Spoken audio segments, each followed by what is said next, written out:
Baik, terima kasih Bapak Ibu. Kita mulai materi saat ini yang akan saya sampaikan adalah terkait materi alur pengawas. Kita mulai dari pembahasan instrumen dan alur kerja. Jadi instrumen atau alat yang digunakan oleh pengawas itu terdiri dari 4 ya. Yang pertama adalah ST 2023 IDSLS atau daftar identifikasi SLS. Yang kedua adalah daftar PSLS pengawas atau untuk mengisi daftar perubahan SLS. Yang ketiga adalah peta WA 2020. Ini merupakan peta desa ya. Dan yang keempat adalah ST 2023 KKR atau Kartu Kendali Rekonsiliasi. Nah, ini contoh dari dokumen ST 2023 IDSLS. Kegunaannya yaitu untuk mengidentifikasi keberadaan SLS. Jadi, dalam daftar ini nanti akan tercetak daftar-daftar SLS apa saja yang ada di desa tersebut.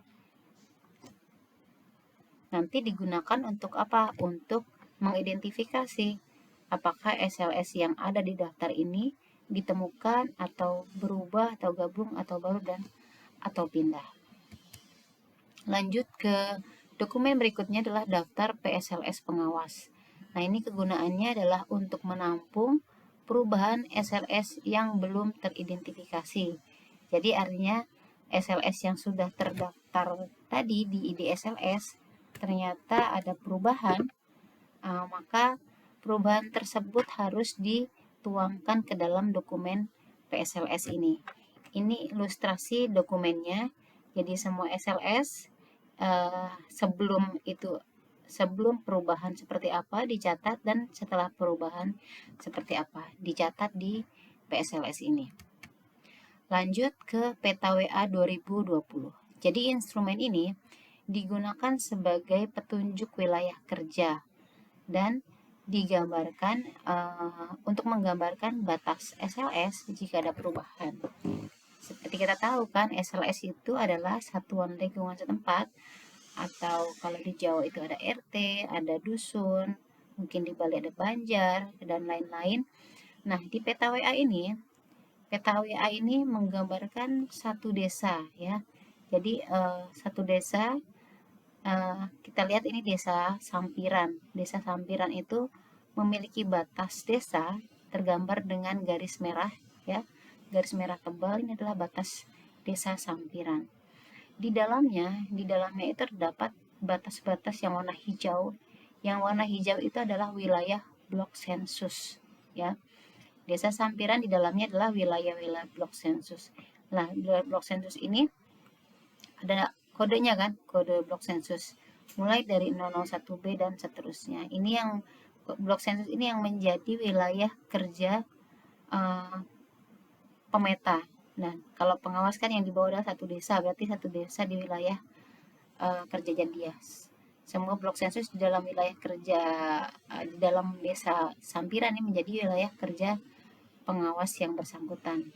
Nah, di sini ada informasi kode desanya ya kan. Kode desa itu terdiri dari 10 angka atau 10 digit mulai dari kode provinsi 32, kode kabupaten, kecamatan dan desa. Nah, ini peta WA-nya. Kita lanjutkan ke instrumen berikutnya yaitu KKR. ST 2023 KKR. Kegunaannya untuk apa? Ini merupakan kartu kendali rekonsiliasi. Jadi ketika ada kegiatan rekonsiliasi atau pertemuan antara pengawas dan pemeta ya, semua permasalahan temuan itu dicatat di kartu kendali ini. Ini ilustrasi dari kartu kendali yang sudah diisi. Baik, tadi adalah instrumen-instrumen yang digunakan oleh pengawas. Berikutnya, alur pekerjaan yang harus dilakukan pengawas itu seperti apa? Mulai dari pengawas melakukan konfirmasi ke kantor desa atau kelurahan. Konfirmasi ini untuk melakukan apa? Yaitu untuk melakukan konfirmasi SLS. Jadi, menggunakan daftar ID SLS yang sudah dibawa, yang sudah tercetak kan ada daftar SLS ya, ada daftar RT apa saja di daftar tersebut dilakukan konfirmasi ke kantor desa dan atau kelurahan. Kemudian ketika teridentifikasi ada perubahan pada SLS dalam daftar tersebut, perubahan baik ada SLS baru atau SLS itu berubah, mekar atau pindah dan lain-lain, itu semuanya ditampung di dokumen namanya PSLS.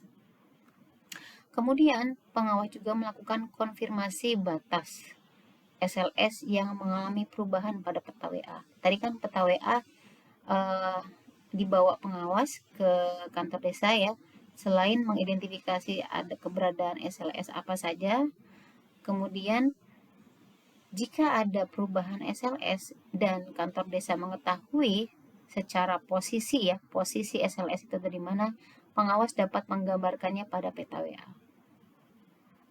Oke, kemudian tugas selanjutnya adalah setelah konfirmasi ke kantor desa, pengawas harus melakukan koordinasi dan pengawasan. Karena tugas pengawas itu mengawasi pemeta, maka pengawasan itu dilakukan secara bergantian ya, bergantian dari satu pemeta ke pemeta lain. Kemudian ada kegiatan rekonsiliasi. Jadi selama 1 bulan itu terdapat 3 kali rekonsiliasi. Nah itu harus dilakukan ya, rekonsiliasi bersama pemeta untuk menyepakati atau mensinkronisasi data yang dalam satu tim. Nah, kemudian di akhir kegiatan, di minggu terakhir kegiatan, semua dokumen itu harus difinalisasi, diperiksa kelengkapannya. Semua dokumen dan peta. Baru setelah difinalisasi, pengawas akan menyerahkan kembali semua dokumen yang lengkap tadi dan petanya ke BPS Kabupaten Kota. Nah, lanjut saya akan menjelaskan tahapan secara detail dari kegiatan ini. Pertama, pengawas mengkonfirmasi SLS ke kantor desa dan atau kelurahan. Nah, tadi instrumen yang digunakan untuk melakukan konfirmasi adalah yang pertama ST 2023 ID SLS ya. Jadi dokumen ST 2023 ID SLS ini berisi daftar SLS yang sudah terdaftar pada master. Menggunakan daftar ini, pengawas melakukan identifikasi keberadaan SLS. Apakah SLS tersebut ditemukan ataukah ada perubahan atau perbaikan nama SLS, apakah ada SLS tersebut sudah gabung dengan SLS lain atau ada SLS baru atau SLS tersebut sudah pindah, artinya sudah tidak ada atau pindah ke wilayah lain. Nah, hasil identifikasi ini dapat berubah sesuai kondisi lapangan yang ditelusuri pemeta. Jadi kan bersama di waktu yang sama, di saat pengawas ke kantor desa atau kelurahan, pemeta melakukan penelusuran lapangan. Nah, bisa jadi ada temuan-temuan yang ditemui pemeta. Nah, ini hasil identifikasi ini bisa jadi berbeda antara pemeta dengan pengawas. Oleh karena itu, saat kegiatan rekonsiliasi, dokumen ST 2023 ID SLS ini juga harus disinkronisasi atau disamakan ya informasinya. Nah, ini adalah contoh, tadi sudah diperlihatkan juga ya, contoh dari dokumen ID SLS seperti apa. Nah, lanjut ke PSLS, inilah instrumen kedua ketika pengawas melakukan konfirmasi. Nah, dokumen PSLS ini digunakan untuk menampung perubahan SLS dalam satu desa atau kelurahan. Jadi, dokumen ini diisi sesuai perubahan SLS hasil konfirmasi dari pengurus desa atau kelurahan. Jadi, ketika diketahui dari tadi ID SLS diketahui ada perubahan ya, maka harus dituangkan ke dalam dokumen PSLS. Kemudian nanti pengawas mengalokasikan tugas pengisian PSLS ke pemeta sesuai dengan wilayah kerja. Jadi PSLS itu tidak hanya pengawas yang pegang, jadi pemeta pun punya PSLS. Jadi dokumen PSLS ini ada versi pemeta, ada versi pengawas. Masing-masing mengisi Kalau pengawas mengisinya berdasarkan konfirmasi ke kantor desa kelurahan, kalau pemeta mengisinya itu berdasarkan konfirmasi ke ketua SLS atau ketua RT atau ketua dusun setempat ya. Nah, ini nanti harus disinkronisasi juga PSLS ini. Dan yang digunakan sebagai PSLS akhir adalah PSLS yang diisi oleh pengawas. Jadi pengawas itu harus melengkapi PSLS ini selengkap-lengkapnya sesuai informasi dari pemeta juga, gitu ya. Nanti tata cara pengisian dokumen akan dijelaskan di materi yang terpisah. Nah, ini contoh dari daftar PSLS yang dimiliki oleh pengawas yang harus diisi ya. Jadi perubahan semua harus dituangkan di sini. Oke. Nah, lanjut ke peta 2020 WA. Tadi sudah dijelaskan apa itu peta 2020 WA atau peta WA ya.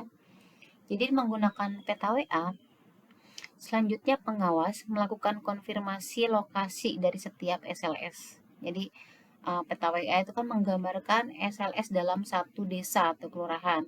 Jadi konfirmasi juga RT ini ada di mana, apakah benar di sini, apakah posisinya sudah benar, seperti itu.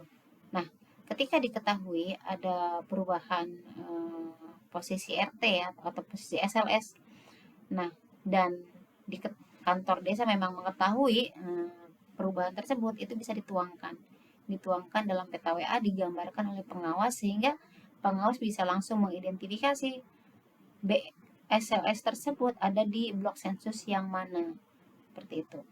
Sehingga kan bisa dikomunikasikan langsung ke pemeta yang mempunyai wilayah tugas blok sensus terdampak ini.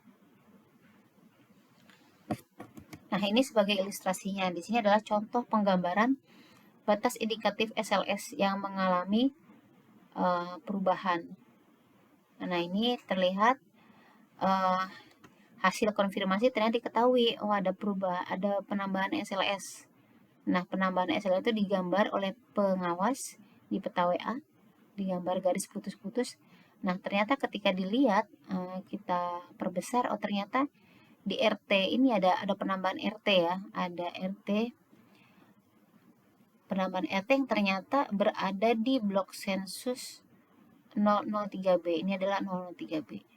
Nah, sehingga ketika pengawas tahu ini ada RT baru yang ternyata masuk ke blok sensus 003B, pengawas akan bisa langsung menginformasikan ke petugas yang berada di 003B ya, untuk menginformasikan ini ada RT baru, ada perubahan SLS di wilayah kerja Anda. Seperti itu. Baik, nah lanjut setelah hasil konfirmasi ke kantor desa kelurahan dilakukan, lanjut ke koordinasi dan pengawasan lapangan. Jadi memang kan tugasnya pengawas adalah melakukan pengawasan. Jadi secara berkala dan bergantian pengawas itu melakukan pengawasan ke satu pemeta dan ke pemeta lainnya untuk memastikan beberapa hal. Yang pertama adalah memastikan pemeta sudah bekerja sesuai SOP atau standar operasional prosedur. Kemudian memastikan juga perubahan batas SLS tergambar pada peta WB 2020. Nah, kita lihat. Jadi nanti pastikan semua perubahan-perubahan SLS itu digambarkan juga oleh pemeta. Ini kan peta WB ya. WB 2020 contohnya seperti ini. Ini yang nanti akan dipegang oleh pemeta. Nah, ketika ada perubahan itu harus digambar di peta tersebut. Ilustrasi yang pertama yang sebelah kiri adalah gambar peta WB ketika si pemeta mengidentifikasi di lapangan wilayah ini yang dikunjungi itu namanya itu salah. Jadi bukan RT. Di sini tertulis ada RT 3 dan ternyata RT tersebut bukan RT 3 tapi RT 6. Makanya oleh pemeta itu dicoret, nah diganti tulisan RT 6. Nah, ini contoh koreksi nama SLS hasil penelusuran batas yang dilakukan oleh pemeta. Kemudian ini contoh lagi ilustrasi penggambaran perubahan batas SLS yang dilakukan oleh pemeta juga. Jadi terlihat ada perubahan batas ya. Di sini kan batas SLS itu kan digambarkan oleh garis putus-putus warna merah. Jadi ini garis putus-putus warna merah. Kalau hijau itu kan garis blok sensus. Blok sensus adalah wilayah kerja dari si pemeta tersebut. Di dalamnya bisa jadi ada 1 RT, bisa jadi ada 2 RT. Jadi atau SLS ya. Jadi saya kadang bilang contoh RT ya. RT itu adalah contoh dari SLS. Jadi bermacam-macam kondisi SLS yang ada di dalam blok sensus. Nah, ini contoh ketika si pemeta melakukan penelusuran ternyata ada perubahan, ada perbedaan batas yang tergambar di peta WB ini, yang digambar garis-garis merah ini, ternyata di lapangan batasnya tidak seperti yang tergambar. Jadi apa yang pemeta lakukan adalah dia mencoret batas yang ada di peta karena salah ya. Kemudian dia menggambarkan batas yang benar dengan garis putus-putus hitam. Nah, oke. Nah, ini adalah yang hitam-hitam titik ini adalah posisi pemeta melakukan geotagging. Geotagging ini adalah mengambil koordinat dari suatu lokasi ya menggunakan aplikasi Android namanya aplikasi Wilkersat. Nah, ini si pemeta melakukan geotagging batasnya. Jadi ketika dia melakukan geotagging dia gambarkan juga posisi geotagging itu ada di mana. Ini adalah geotagging dari batas terluar, ada 4 ya, 4 geotagging batas terluar yang dilakukan oleh pemeta. Terus yang di dalam ini juga dilakukan geotagging, makanya tulisan dalam RT. Jadi ada 5 geotagging yang harus tergambar ketika SLS tersebut mengalami perubahan batas ya. Jadi ketika ada perubahan maka dia harus melakukan geotagging. Geotagging di batas-batas terluar sebanyak 4 kali dan 1 kali di dalam SLS. Nah, semua informasi ini jadi harus tergambar di peta WB. Jadi pengawas harus ngecek ketika ada SLS berubah batasnya tergambar tidak di peta WB-nya. Geotaggingnya tergambar tidak di titiknya. Itu harus ada. Kemudian pengawas juga harus memastikan bahwa semua SLS non SLS yang ada di blok sensus si pemeta itu dikunjungi dan dilengkapi informasi muatannya. Seperti itu. Jadi semua SLS harus dikunjungi. Kalau ada 10 SLS di blok sensus wilayah kerja pemeta maka 10-10-nya harus dikunjungi. Nah, kemudian ketika ditemukan SLS yang baru yang belum tercantum pada daftar yang tadi ID SLS. Nah, ini pengawas harus mengkomunikasikan kepada pemeta. Ini ada RT baru, ada SLS baru nih, RT apa. Kemudian saat rekonsiliasi, pengawas harus menambahkan baris baru pada lembar LKP atau lembar kerja pemeta, menambahkan informasi ada SLS baru di situ, kemudian memberikan ID SLS yang baru. Karena setiap SLS itu punya ID, ya kan? ID itu unik dalam satu desa. Nah, itu unik itu artinya tidak boleh ada duplikasi ya. Nah, jadi itu harus diberikan ID-nya itu oleh pengawas. Ketika ada SLS baru, pengawas membantu mengisikan pada lembar kerja, dokumen lembar kerja atau LKP yang dipegang pemeta, kemudian diberikan ID SLS-nya itu berapa. Nanti tata cara menambahkan ID akan disampaikan di materi yang berbeda. Nah, ilustrasinya seperti ini. Ini ada ini daftar ID SLS ya. Identifikasi satuan lingkungan setempat, ID SLS. Ternyata hasil identifikasi yang pengawas lakukan di kelurahan tadi atau di kantor desa, ternyata ada RT baru. Ada SLS baru yaitu RT 2. Nah, yang berasal dari RT 3 yang pecah. Jadi si pengawas ketika konfirmasi di kantor desa atau kelurahan, dia menambahkan baris paling bawah. Nah, ini ada RT baru, RT 2. Ya. Asalnya dari RT 3. Di sini dulunya RT 3, kemudian ada RT 2 baru. Nah, RT2-nya dicantumkan, RT3-nya juga sebagai RT asal dicantumkan. Nah, ini RT baru, ini kan ada kode SLS ya, atau ID SLS. Kode atau ID itu sama ya. Jadi ada kode SLS di sini, RT barunya 00, RT2 kodenya adalah 0035. Nah, kode RT baru ini yang mengisikan adalah pengawas. Kemudian nanti saat bertemu dengan pemeta ya, saat ke rekonsiliasi, pengawas menambahkan baris baru ya di paling bawah dokumen itu RT yang baru tadi atau SLS yang baru tadi. Tadi apa? RT2, kemudian ditambahkan di sini RT2 dua-duanya. Jadi informasi yang ada di ID SLS diisikan juga di LKP milik pemeta. Nanti tinggal selanjutnya pemeta akan mengkonfirmasi ke ketua SLS, di sini ketua RT ya, informasi keluarga-keluarga yang ada di masing-masing RT. Seperti itu, masing-masing SLS. Nah, ketika ada penambahan SLS baru, yang harus diperhatikan adalah SLS yang bisa dicantumkan jika memiliki 4 syarat. Ya, jadi pertama, SLS baru boleh ditambahkan jika SLS tersebut sudah terdaftar atau diakui di kantor desa atau kelurahan. Jadi kalau belum diakui itu tidak bisa ditambahkan ya. Jadi tidak dianggap bahwa itu adalah SLS baru. Kemudian SLS itu harus jelas wilayahnya yang mana. Kemudian SLS itu juga harus punya pengurus SLS-nya ya, harus ada ketua RT-nya. Kemudian memiliki penduduk ya, ketua SLS nggak mungkin kan ada RT baru tapi kosong, nggak ada penduduknya, harus ada penduduknya. Baru ketika memenuhi syarat, SLS bisa ditambahkan sebagai SLS yang baru. Nah, kemudian pengawas juga harus memastikan jika ada batas SLS yang mengalami perubahan ya, dan wilayahnya berada pada peta WB yang menjadi wilayah tugas pemeta lain atau pengawas lain. Nah, ini maka pengawas bisa melakukan rekonsiliasi dengan pemeta atau pengawas terkait.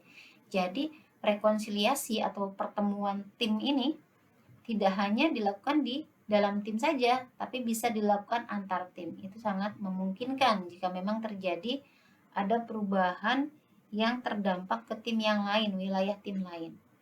Kemudian pastikan juga pengawas itu memastikan konsistensi antar dokumen dan peta.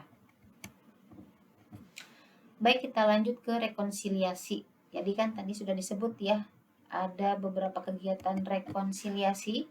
Nah, rekonsiliasi ini tujuannya adalah untuk melakukan pertemuan ya antar pengawas dan pemeta. Tujuannya untuk menyelesaikan berbagai temuan di lapangan. Nah, rekonsiliasi ini dilakukan sebanyak 3 kali dalam 1 bulan. Tujuan rekonsiliasi itu apa? Jadi yang pertama, dalam rekonsiliasi, pemeta bisa melaporkan hasil temuan lapangan. Jadi jika ada SLS baru, itu pemeta harus melaporkan. Tapi tidak melaporkan itu tidak harus menunggu rekonsiliasi ya. Jika memang bisa dikomunikasikan lewat WA, itu bisa dilaporkan dulu. Jadi sehingga sudah bisa diantisipasi sebelumnya. Lalu yang kedua, tujuan rekonsiliasi adalah melakukan cross-check data. Cross-check data antar pemeta dan pengawas untuk memperoleh informasi SLS yang benar, SLS non-SLS yang benar. Jadi di cross-check informasinya, baik informasi yang diperoleh pengawas dari kantor desa maupun dari pemeta melalui konfirmasi ke ketua SLS, itu di cross check, disinkronkan, disamakan datanya. Kemudian tujuan berikutnya adalah memastikan tidak ada batas SLS non SLS yang saling bertampalan atau saling bertumpuk ya antar batas satu dengan batas lainnya di peta WB. Jadi memastikan nih ketika ada penggambaran batas SLS yang berubah, Itu kan di pemeta 1 menggambarkan batasnya di peta WB-nya, pemeta 2 menggambarkan di peta WB-nya. Nah, itu harus dijejerkan, disinkronkan, disamakan. Ini batasnya nih sudah klop atau enggak? Atau ada batas yang saling numpuk satu sama lain, atau justru ada batas yang ini nggak dimiliki, kok nggak dimiliki RT 1, nggak dimiliki juga RT sebelahnya. Nah, itu jangan sampai terjadi. Itu harus diselesaikan saat rekonsiliasi. Kemudian tujuan berikutnya adalah memastikan perubahan batas SLS sudah tergambar di peta WB ya. Jadi perubahan itu sudah tergambar semua. Lalu tujuan berikutnya adalah memastikan semua perubahan SLS ini tergambar 5 noktah atau 5 titik ya, lokasi geotagging. Tapi sudah disampaikan, jadi perubahan batasnya tidak digambarkan dengan garis putus-putus hitam saja, tapi ada lokasi titik si pemeta melakukan geotagging itu ada di mana. Nah, kemudian yang keenam, jika ada SLS baru dan memenuhi kriteria sebagai SLS baru, nah ini seperti tadi yang sudah disampaikan kriteria SLS-nya, maka pengawas melakukan penambahan SLS dan ID SLS-nya, kode SLS-nya itu ke dalam dokumen LKP ya. Nanti selanjutnya pemeta membuat project SLS, nanti di aplikasi Wilkerstat itu kan pemeta harus membuat satu project ya. Project, nah itu baru bisa dibuat tuh project SLS tersebut. Nah, ini kemudian pemeta bisa melanjutkan geotagging dan melakukan pemutakhiran di SLS yang baru tadi. Jadi kesimpulannya gini, ketika ada suatu SLS ditemukan ya, pemeta itu baru bisa melakukan penelusuran geotagging dengan aplikasi Wilkerstat, memberikan project terus kemudian geotagging itu setelah diberikan kode atau ID SLS oleh pengawas. Tadi kan ID ada 4 digit ya, itu harus dibikin dulu oleh pengawas. Baru si pemeta bisa membuat project di aplikasinya, kemudian dia melakukan geotagging. Kurang lebih seperti itu. Nah, kemudian tujuan berikutnya adalah mengisi kartu kendali rekonsiliasi atau KKR. Jadi setiap temuan, setiap pembahasan yang diperoleh di saat rekonsiliasi itu dituangkan di kartu kendali. Jadi KKR atau kartu kendali rekonsiliasi itu merupakan instrumen yang digunakan untuk mendokumentasikan kegiatan rekonsiliasi dan pengawasan ya. Jadi setiap kegiatan rekonsiliasi dan pengawasan itu dicatat dalam kartu kendali. Nah, ini pengisian kartu kendali dimulai dengan keterangan daerah, tugas, nama pengawas, kemudian nama kegiatan. Di situ ada tanda tangan juga ya, tanda tangan pengawas, identitas pemeta, dan kendalanya itu seperti apa dari hasil diskusi saat rekonsiliasi. Nah, ini ilustrasi atau contoh dari kartu kendali yang sudah diisi.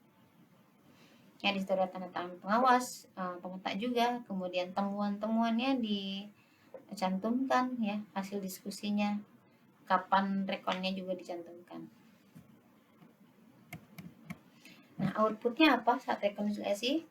Pertama, output dari rekonsiliasi adalah konfirmasi dari daftar SLS hasil dari kantor desa atau kelurahan ya, dan hasil lapangan. Kemudian daftar ID SLS itu sudah harus terisi. Jadi ya, untuk desa yang sudah dikunjungi. Jadi setiap desa yang sudah dikunjungi itu harus terisi hasil identifikasinya seperti apa. Kemudian yang ketiga adalah daftar LKP itu juga sudah terisi untuk wilayah yang sudah dikunjungi. Jadi lembar kerja itu harus terisi ya. Ini kan LKP yang mengisi adalah pemeta, itu harus dicek apakah sudah diisi atau belum. Kemudian nah, ini juga pengawas nomor 4 adalah pengawas menambahkan wilayah SLS baru daftar LKP pemeta. Jadi sudah saya jelaskan tadi ya. Jadi saat rekonsiliasi adalah momen di mana pengawas bisa menambahkan kode SLS baru ketika SLS itu baru ditemukan ya di daftar LKP pemeta. Kodenya apa, namanya apa. Nah, itu nanti harus diisikan oleh pengawas. Kemudian nomor 5 adalah perbaikan ID SLS. Jadi dari daftar ID SLS itu jika ada yang berbeda dengan pemeta itu diperbaiki, disinkronisasi di rekonsiliasi ini. Lalu nomor 6 ini geotagging infrastruktur batas dan tutupan lain sudah dikerjakan. Jadi tadi sudah disinggung ya, kalau pemeta itu punya aplikasi Android namanya aplikasi Wilkerstat yang digunakan untuk melakukan geotagging atau merekam informasi kolokasi koordinat.